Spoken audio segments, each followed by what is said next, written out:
नमस्कार मित्रांनो. आज पहिल्यांदाच जरा वेल्डिंग सोडून दुसऱ्या विषयावरती जे मी गेल्या 30 वर्षात अनुभवलं आहे त्या बेसिसवरती तुमच्याशी बोलू इच्छितो. आपण नेहमी बघतो की बऱ्याचशा वेळेला वेल्डिंग जर आपल्याला सक्सेस करायचं असेल तर आपण ऐकतो की चांगलं वेल्डिंग केव्हा होतं, जेव्हा चांगला सेटअप असतो त्यावेळेला. आणि चांगला सेटअप केव्हा होतो, ज्यावेळेला चांगलं आपलं मटेरियल कटिंग झालेलं असतं. आणि म्हणून मी आज असा विचार केला की फॅब्रिकेशन या शब्दाचा आपल्याशी जो खूप निगडीत आहे आणि आपण फॅब्रिकेशन फिटर किंवा बाकीच्या वेळेला फिटर आहे असं म्हणतो, तर त्याचा अर्थ काय होतो किंवा त्यातनं आपल्याला काय संबोधायचं आहे आणि त्या फिटरकडनं किंवा त्या फॅब्रिकेशन फिटरकडनं आपली काय अपेक्षा असणार आहे. तुम्ही आता सगळेजण जाणताच की आपले जे फायनल जॉब आपण जे आपल्या कस्टमरला देतो, गोदरेज एरोस्पेसच्या कस्टमरला, ते वेगवेगळ्या शेपमध्ये साईजमध्ये असतात. आणि रॉ मटेरियल सप्लाय करणारी जी कंपन्या ज्या आहेत त्यांचे सगळे स्टँडर्ड शेप्समध्ये असतात. म्हणजे उदाहरणार्थ शीट्स असतात, प्लेट्स असतात किंवा पाईप्स असतात, ट्यूब्स असतात किंवा रॉड असतात किंवा काही आपण पाटे म्हणतो तसं फ्लॅट्स असतात. आणि अशा वेगवेगळ्या फॉर्ममध्ये काही फोर्जिंग्स असतात, कास्टिंग्स असतात. तर डिझायनर त्याच्या स्वतःच्या आयडियाप्रमाणे, कन्सेप्ट्सप्रमाणे, त्याच्या अनुभवाप्रमाणे हे पार्ट्स तो स्टँडर्ड आयटम्स जे आहेत रॉ मटेरियल मॅन्युफॅक्चरर्स त्यांच्याकडनं तो आपल्याला घ्यायला सांगतो. आणि त्याच्यावरती आपण वेगवेगळ्या प्रोसेसेस करून, म्हणजे जर शीट असेल तर त्या शीटला फॉर्मिंग करतो, बेंडिंग करतो, रोलिंग करतो, वेल्डिंग करतो. असं करून तो जो फायनल अभिप्रेत शेप साईज जो आहे तो आणायचा प्रयत्न करतो. तसंच बाकीच्या जे फोर्जिंग्स, कास्टिंग्स, रॉड, पाटे किंवा बाकी शीट्स, थिक शीट्स असतात त्या आपण घेऊन त्याच्यामधनं मशीनिंग करून आपण हे पार्ट कार्व आऊट करतो. म्हणजे सॉलिड ब्लॉक घेतो आणि त्यातनं आपण कार्व आऊट करतो. आपण जर फक्त कंपोनंट सप्लायर जर असतो तर फॅब्रिकेशन फिटरचं काम राहिलं असतं की हे सगळे जे वेगवेगळे कंपोनंट्स आपण फॉर्मिंग केलेत किंवा बेंडिंग केलेत, रोलिंग केलेत किंवा मशीनिंग केलेत, त्यांचं व्यवस्थित ती प्रोसेस झाली आहे का नाही हे चेक करायचं. त्याच्यावरती जर कुठे बर असेल किंवा एखादं मशीनवरती जर काही लिमिटेशन्स असतील टॅपिंगची किंवा बाकी काही ऑपरेशन करायची तर ती करायची आणि तो पार्ट ड्रॉईंगप्रमाणे बनवायचा. काही काही वेळेला व्हेरिएशन्स येतात, मग ती व्हेरिएशन्स आपण मॅन्युअली त्याला फायलिंग करून किंवा ग्राइंडिंग करून आपण ती इम्प्रूव्ह करतो. पण तसंच ज्यावेळेला आपण फॅब्रिकेशनमध्ये जातो त्यावेळेला फॅब्रिकेशन फिटरच्या आपल्याला बाकीच्या काही गोष्टींवरती त्याचं लक्ष केंद्रित करायची गरज असते. सर्वप्रथम आपल्याला ज्यावेळेला पार्ट्स मिळतात की आता हे पार्ट्स तुम्ही ते एकत्र जोडा, आणि मग आता हे जोडायचे असतील कदाचित त्यांना जस्ट मेकॅनिकल असेंब्ली असेल, मग त्याच्यामध्ये त्या पार्टमध्येच थ्रेडिंग असेल, फिमेल थ्रेडिंग, आणि ते आपण एकमेकात बरोबर सेटअप करणार, ॲडजस्ट करणार आणि ते फिरवणार आणि एकमेकात एंगेज करणार ते किंवा ते अडकवणार. दुसरं जे आपलं आहे ते म्हणजे एक तर रिवेटिंग आहे की ही सगळी जी पार्ट्स आहेत त्या पार्ट्सवरती वेगवेगळ्या ठिकाणी आपण भोकं पाडलेली असतात, त्या भोकांमधनं आपण आपले रिवेट्स घालतो आणि त्याच्यावरती आपण रिवेटिंग करून घेतो. तिसरं, अशीच भोकं असतात पण थोडा क्लिअरन्स त्याच्यामध्ये जास्त असतो आणि तिथे आपण नटबोल्ट किंवा स्क्रू लावतो आणि त्याच्यावरती फास्टनर्स लावून आपण त्याला अडकवून ठेवतो. चौथी गोष्ट आपण करतो ते म्हणजे welding, brazing, soldering, spot welding, seam welding, असं करून आपण ते दोन्ही पार्ट एकमेकाला जोडतो. आता हे करताना सगळ्यात पहिलं जे महत्त्वाचं काम जे असतं फिटरचं, की आलेला त्याच्याकडचा पार्ट हा ड्रॉईंगप्रमाणे आहे का नाही हे तपासून घ्यायचा.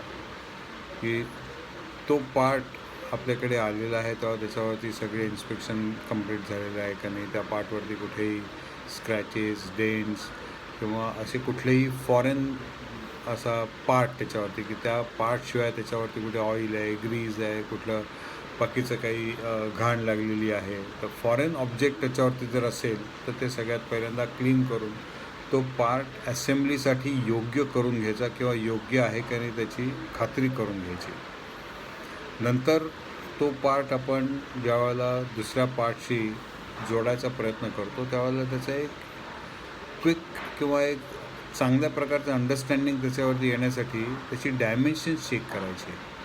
आणि ती डायमेन्शन्स कशाची चेक करायची की जर मी आता थ्रेडिंग केलेलं आहे त्या पार्टवरती, तर फिमेल थ्रेडची डेप्थ आहे ती 5 मिलीमीटर आहे आणि मेल थ्रेडची डेप्थ आहे ही 4.9 आहे किंवा 5.1 आहे किंवा किती आहे, आणि किती आपल्याला तो एंगेज करायचा आहे त्या दोन पार्टमध्ये. आणि ते करताना आपल्याला काही टूल, जिग्स, फिक्सर्स लागणार आहेत का, किंवा काही गेजेस लागणार आहेत का, किंवा काही हँडहेल्ड इन्स्ट्रुमेंट्स लागणार आहेत का की जी आपल्याला ती सतत चेक करायची आहे, किंवा जर आपल्याला त्याच्यावरती जर काही टॉर्क द्यायचा असेल तर टॉर्क रेंज लागेल, किंवा काही स्पेशल प्रकारचे स्पॅनर्स त्याच्यासाठी लागणार आहेत का. तर ही पूर्वतयारी त्याला त्या जॉबसाठी करून घ्यायला लागते.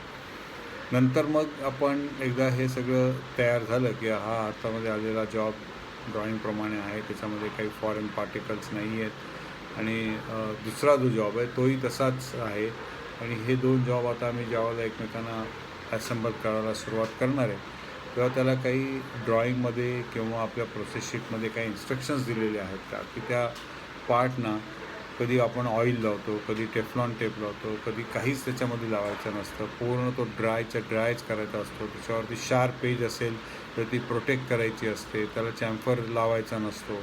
तर अशा ज्या स्पेशल इन्स्ट्रक्शन्स असतात ह्या इन्स्ट्रक्शन्स त्याच्याकडनं आपल्याला बघून घ्याव्या लागतात.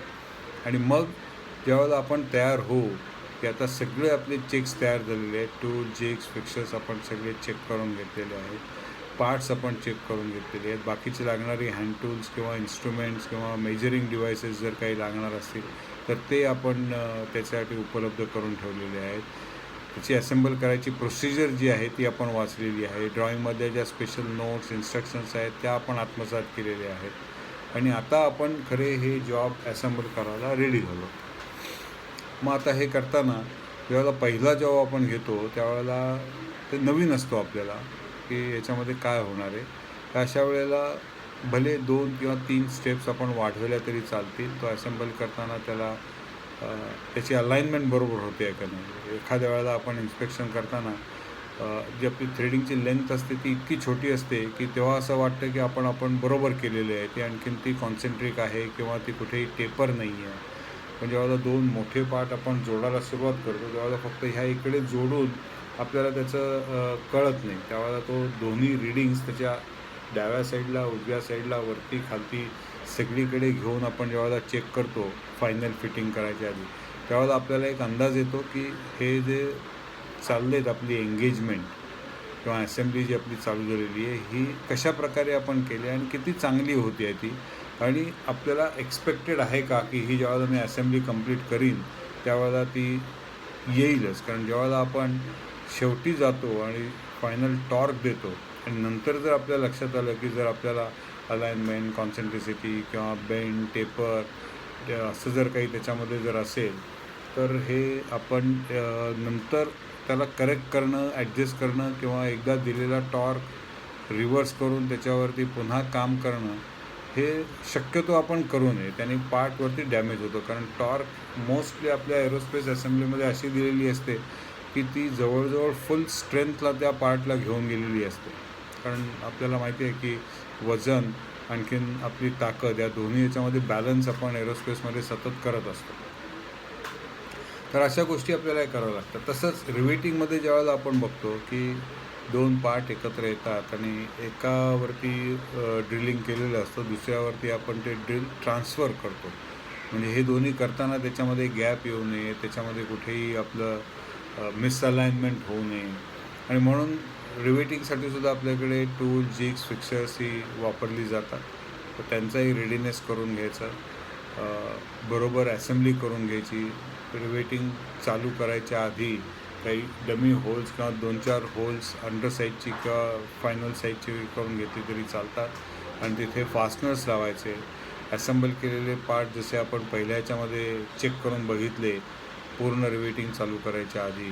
कारण जर त्यावेळेला फास्टनर्स बोल्टिंग केलेलं असेल किंवा क्विक क्लॅम्प्स आपल्याकडे मिळतात ते आपण लावतो. ते करून आपल्याला जर अलाइनमेंट बरोबर मिळत असेल तर रिवेटिंग नंतरही आपल्याला अलाइनमेंट मिळायचे चान्सेस आहेत.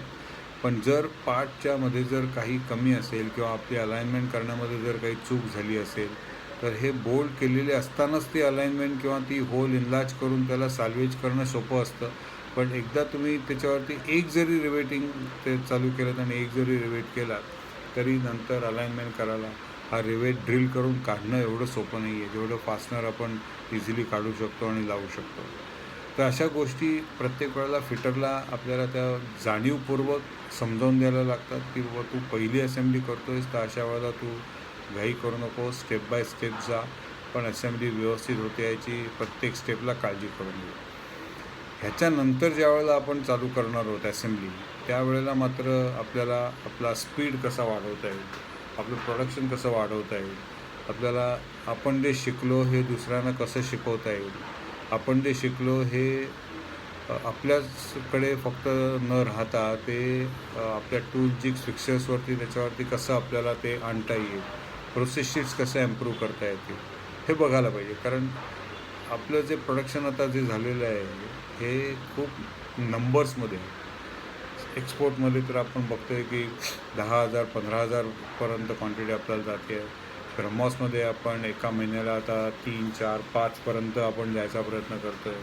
स्पेस कंपोनंट्समध्ये आपली व्हॉल्यूम्स वाढत चालले, तिथेही MR-SAM किंवा बूस्टरसारखे प्रोडक्शन प्रोग्राम्स यायला सुरुवात झालेली आहे. तर हे एका फिटरकडनं किंवा एका माणसाकडनं होणं शक्य नाही आहे. रोलिंग असू दे, एक्सपान्शन असू दे, फॉर्मिंग असू दे, असेंब्ली असू दे, टेस्टिंग असू दे, त्या इथे सगळ्या ठिकाणी आपल्याला 2-2 शिफ्टमध्ये तरी कमीत कमी काम करायचं आहे. जमलंच तर तिसऱ्या शिफ्टमध्ये आपल्याला काम करायचं आहे आणि एका माणसाच्या ऐवजी आपल्याला कमीत कमी आपल्याला टीम तिकडे 3-4 जणांची प्रत्येक ठिकाणी घ्यावी लागेल. आणि दुसरं आपल्याला असं बघायचं आहे की ही टीम जी आहे ही टीम अशी असायला पाहिजे की आज जर मी फिटिंग करतो आहे तर उद्या मी रिवेटिंग करेन, परवा मी बेंडिंग करेन, तेव्हा मी रोलिंग करेन. म्हणजे मल्टी स्किलिंग आणि डी स्किलिंग या दोन्हीचा आपल्याला एक अनुभव आपल्या कामामध्ये वाढवायचा आहे. आणि हे ज्या वेळेला आपण वाढवू त्याच वेळेला आपली खरी प्रगती होईल. आणि जी इंटरनॅशनल कॉम्पिटिशनमध्ये आज आपल्याला स्पर्धात्मक याच्यामध्ये प्राईस खूप कमी ठेवायला लागते, क्वालिटी तेवढीच मेंटेन करावी लागते आणि डिलिव्हरीमध्ये कुठेही कॉम्प्रोमाइज करून चालत नाही, अशा याच्यामध्ये आपण सक्सेसफुली उतरू शकतो. आत्ताची जी आपली फेज आहे ही बाहेर निघण्यासाठी ह्या ज्या आपण कैझन किंवा बाकीच्या सिस्टीम ज्या आपण अंमलात आणतो आहे किंवा टकावसनबरोबर जे काम करतो आहे याची आयडिया हीच आहे की एका माणसाने डेव्हलप केलेली गोष्ट बाकीच्यांकडनं आपण कशी करून घेऊ शकतो. आणि याच्यामध्ये फिटर्सचा रोल हा फार महत्त्वाचा आहे. आता पुढची गोष्ट आपण बघणार आहोत की फिटर्स ज्या वेळेला वेल्डिंगसाठी सेटअप करत असतात तर त्यावेळेला हे पहिल्या 2 गोष्टीत जे मी सांगितलं की रिवेटिंग किंवा मेकॅनिकल फास्टनिंग किंवा बोल्टिंगमध्ये ते एका ठराविक लेवलपर्यंत सहज शक्य आहे की ते आपल्याला रेक्टिफाय करता येतं किंवा ते डिस्मॅन्टल करून त्याच्यामध्ये आपल्याला काही आणखीन इम्प्रूव्हमेंट करता येते किंवा जर काही त्यात मॉडिफाय करायचं असेल तर ते करता येतं. आता ज्यावेळेला आपण वेल्डिंग करतो त्यावेळेला तुम्हाला माहिती आहे की 2 पार्ट आपले जे असतात बऱ्याचशा वेळेला sheet to sheet metal parts आपले असतात. पण कधी कधी आपल्याकडे मशीन सॉलिड पार्ट असतो आणि त्याला शीट मेटल आपण जोडत असतो किंवा कधी ट्यूब्स असतात त्या आपण शीट मेटलवरती लावत असतो किंवा कधी ट्यूब रॉड्स हे आपण एका मशीन पार्टवरती लावत असतो. तर कुठल्याही फॉर्ममध्ये आपला सेटअप जरी असू दे तर हा सेटअप आपल्याला घेताना त्याच्यामध्ये 2 काळजी घ्याव्या लागतात. एक तर वेल्डिंग करताना आपल्याला वेल्डरला तिकडे ॲक्सेस आहे का नाही हे बघायला लागतं. दुसरं वेल्डिंग केल्यानंतर त्याच्यावरती जर काही श्रिंकेज डिस्टॉर्शन होणार असेल तर ते आपल्याला आधी प्रोव्हाइड करायला लागतं. जसं बाकीच्या बेंडिंगमध्ये आपण स्प्रिंग बॅक म्हणतो तर स्प्रिंग बॅक एक केलेला बेंड जो आहे तो असा ओपन व्हायची शक्यता असते. तर तो ओपन झाला तर किती होईल त्याप्रमाणे त्याला एक्सेस बेंड करावं लागतं. तसंच वेल्डिंगमध्ये वेल्ड केल्यानंतर वेल्डिंगची प्लेट श्रिंक होऊ शकते, म्हणजे डिस्टॉर्ट होऊ शकते. तर फिटरला तो एक अंदाज घ्यायला पाहिजे की ही मी प्लेट अशीच्या अशी त्याला सेटअप करू का अशी करू आणि मग वेल्डिंग झाल्यावरती ती सरळ होईल जे मला फायनली वेल्डिंग नंतर पाहिजे. आणि तसंच आपली बाकीची जी नोझल्स आहेत नोझल आपण एकमेकावरती ठेवून वेल्डिंग करतो. नोझल वेल्डिंग केल्यानंतर ते आत जातं. आता हे आत जाऊ नये म्हणून आपल्याला इथे वरतीच ठेवायचं आणि त्याच्यावरती गॅप ठेवायची किंवा उंच ठेवायचं ते आणि त्याच्यावरती सेटअप करायचा.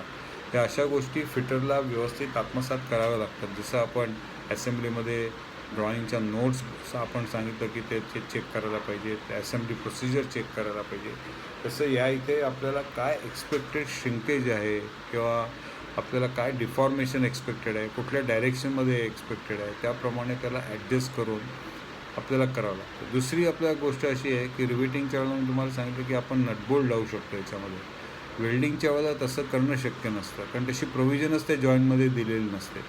तर मग अशा वेळेला आपल्याला जो आपण सेटअप चालू करतो तो एका बाजूने तो सेटअप चालू करतो, त्यावेळेला इथे टाका मारून घेतो. फिटरला आता एकदा टाका मारून झाला की तो टाका मारताना याच्यामध्ये मिसमॅच नाही आहे ना, त्याच्यामध्ये रूट गॅप, रूट फेस याच्यामध्ये कुठे कमी जास्त नाही आहे ना, हे सगळं बघत त्याला मारा लागतं. एकदा टाका मारला, पहिला टाका मारला की आता तुम्हाला तो टाका सोडल्याशिवाय नव्हे, वेल्डिंगमध्ये तोडावं लागतं. बाकीचं नटबोल्ट असेल किंवा रिव्हिटिंग असेल किंवा मेल फिमेल जॉईंट्स असतील तर तिथे सोडवता येतो. सोडवणं हे केव्हाही सोपं असतं, तोडणं हे नेहमी कठीण असतं. आणि तोडताना आपण प्रत्येक जॉब हा डॅमेज करतो. त्यामुळे वेल्डरला खूप काळजी घ्यायला पाहिजे की ज्यावेळेला आपण वेल्डिंगचं सेटअप करतो आहे त्यावेळेला सेटअप करताना आपल्याला कितीतरी गोष्टी बघायला लागतात. त्याच्यामध्ये कितीतरी गोष्टी म्हणताना मला असं म्हणायचं होतं की समजा आपण लॉंग सिम करतो आहे, जर मी समांतर हे ठेवून जर त्याच्यावरती लॉंग सिमचा सेटअप करायला सुरुवात केलं तर कदाचित एक वेळ अशी येईल की श्रिंकेज होत ही प्लेट एकमेकावरती चढून जाईल जेव्हा आपण एका टोकापासून दुसऱ्या टोकावरती जातो आहे. जर आपण सरसिम्स करत असू तर ह्या 2 सरसिम जेव्हा मी इथे टाका मारेल तर इकडे गॅप वाढेल, खालचे जाताना इकडे गॅप वाढेल, त्याची अलाइनमेंट एकसारखी चेंज होत असते. मग त्यावेळेला आपण काय करतो, समोरासमोर टॅकिंग करून घेतो. लॉंग सिमरच्या वेळेला तसं करता येत नाही. दोन्ही एंडना जर आपण टॅकिंग केलं तर कधी प्रॉब्लेम येतो, मध्ये आपल्याला गॅप कंट्रोलच करता येत नाही.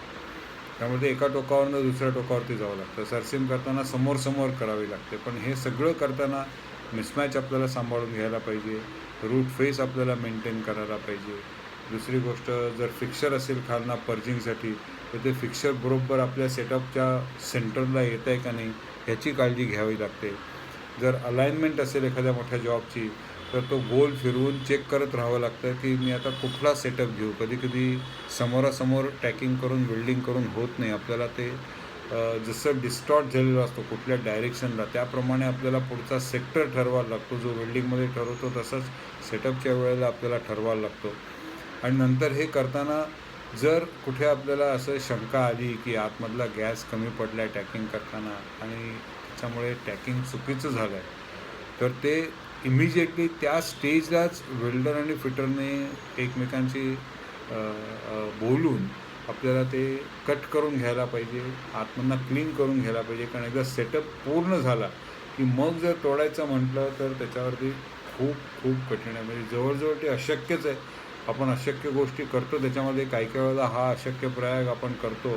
पण जे तुम्ही फिटर आणि वेल्डर आणि ग्राइंडर हे काम करतात तुम्हाला माहिती आहे की याच्यामध्ये किती त्रास होतो आपल्याला. त्यामुळे पहिलं सेटअप करायचं वेल्डिंगचं त्याला खूप विचार करायला पाहिजे, खूप तुम्हाला त्याचं ज्ञान असायला पाहिजे. सेटअप करताना कसा करायचा, बऱ्याचशा वेळेला ओरिएंटेशनची रिक्वायरमेंट्स असतात. मेकॅनिकल फास्टनिंगमध्ये तसं नसतं, कारण त्यावेळेला तो जॉब आपण समजा जर झाला नाही तर सोडवून त्याला पुन्हा आपण बरोबर करू शकतो.